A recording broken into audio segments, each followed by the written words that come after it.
ಪ್ರೀತಿ ಕುರುಡು ಅಂತಾರೆ. ಕೆಲವು ಪ್ರಕರಣಗಳನ್ನ ನೋಡಿದಾಗ ಅದು ನಿಜವೆನಿಸದೇ ಇರದು. ಮಧ್ಯಪ್ರದೇಶದ ಜೈಲು ಅಧಿಕಾರಿ ಜೈಲಿನಲ್ಲೇ ಭೇಟಿಯಾದ ಮಾಜಿ ಕೊಲೆ ಅಪರಾಧಿಯನ್ನ ಪ್ರೀತಿಸಿ ಆತನ ಶಿಕ್ಷೆ ಮುಗಿದ ಬಳಿಕ ಆತನನ್ನೇ ಮದುವೆ ಆಗಿದ್ದಾರೆ.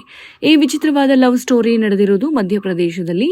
ಕೆಲವು ಪ್ರೇಮ ಕಥೆಗಳು ಕೆಫೆಗಳು, ಕಚೇರಿಗಳು ಅಥವಾ ಕಾಲೇಜು ಕ್ಯಾಂಪಸ್ಗಳಲ್ಲಿ ಪ್ರಾರಂಭವಾಗುತ್ತವೆ. ಆದರೆ ಈ ಲವ್ ಸ್ಟೋರಿ ಜೈಲಿನೊಳಗೆ ಆರಂಭವಾಗಿತ್ತು. ಆತ ಕೊಲೆ ಮಾಡಿದ್ದ, ಜೈಲು ಸೇರಿದ್ದ ಅಪರಾಧಿ, ಆಕೆ ಆ ಜೈಲಿನ ಅಧಿಕಾರಿ.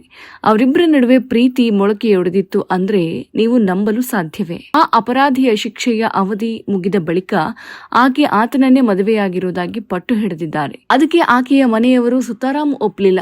ಆದರೂ ಹಠ ಮಾಡಿ ಆತನನ್ನೇ ಮದುವೆಯಾಗಿದ್ದಾರೆ. ಆಕೆ ಮುಸ್ಲಿಂ ಮಹಿಳೆಯಾಗಿದ್ರೆ ಆತ ಹಿಂದೂ. ಇದೀಗ ಆಕೆ ಹಿಂದೂ ಸಂಪ್ರದಾಯದಂತೆ ಅದ್ಧೂರಿಯಾಗಿ ಆತನನ್ನ ಮದುವೆಯಾಗಿದ್ದಾರೆ.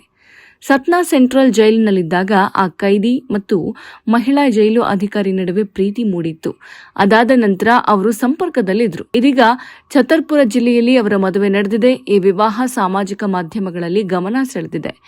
ಈ ಅಂತರ್ಧರ್ಮೀಯ ಸಮಾರಂಭವು ಮೇ 5ರಂದು ಛತರ್ಪುರ ಜಿಲ್ಲೆಯ ಲೌಕುಶ್ ನಗರ ಪ್ರದೇಶದಲ್ಲಿ ನಡೆಯಿತು. ಸತ್ನಾಮ್ ಕೇಂದ್ರ ಜಿಲ್ಲೆಯಲ್ಲಿ ಸಹಾಯಕ ಸೂಪರಿಂಟೆಂಡೆಂಟ್ ಮತ್ತು ವಾರೆಂಟ್ ಇನ್ಚಾರ್ಜ್ ಆಗಿ ಸೇವೆ ಸಲ್ಲಿಸಿದ ಫಿರೋಜಾ ಖಾಟೂನ್ ಜೈಲಿನೊಳಗೆ ತನ್ನ ಅಧಿಕೃತ ಜವಾಬ್ದಾರಿಗಳನ್ನು ನಿರ್ವಹಿಸುವಾಗ ಕೊಲೆ ಅಪರಾಧಿಯಾಗಿದ್ದ ಧರ್ಮೇಂದ್ರ ಸಿಂಗ್ ಅವರನ್ನ ಮೊದಲು ಭೇಟಿಯಾಗಿದ್ರು.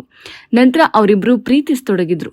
2007ರಲ್ಲಿ ಚಾಂದಲಾ ನಗರ ಪರಿಷತ್ತಿನ ಉಪಾಧ್ಯಕ್ಷರಾಗಿದ್ದ ಕೃಷ್ಣದತ್ ದೀಕ್ಷಿತ್ ಅವರ ಕೊಲೆ ಪ್ರಕರಣಕ್ಕೆ ಸಂಬಂಧಿಸಿದಂತೆ ಧರ್ಮೇಂದ್ರ ಸಿಂಗ್ ಅವರಿಗೆ ಜೈಲು ಶಿಕ್ಷೆಯಾಗಿತ್ತು.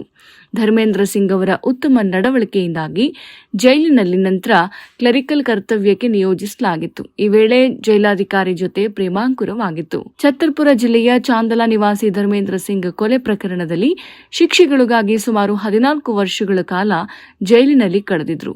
ಉತ್ತಮ ನಡವಳಿಕೆಯ ಆಧಾರದ ಮೇಲೆ ಸುಮಾರು 4 ವರ್ಷಗಳ ಹಿಂದೆ ಬಿಡುಗಡೆ ಮಾಡಲಾಯಿತು. ಬಿಡುಗಡೆಯಾದ ನಂತರ ಇಬ್ಬರೂ ಸಂಪರ್ಕದಲ್ಲಿದ್ರು. ಜೈಲಾಧಿಕಾರಿಯ ಮನೆಯವರು ಈ ಮದುವೆಗೆ ಒಪ್ಪಲಿಲ್ಲ, ಮದುವೆಗೂ ಬರಲಿಲ್ಲ. ಹೀಗಾಗಿ ಧರ್ಮೇಂದ್ರ ಸಿಂಗ್ ಅವರ ಸಂಪ್ರದಾಯದಂತೆ ಮದುವೆ ನಡೆದಿದೆ.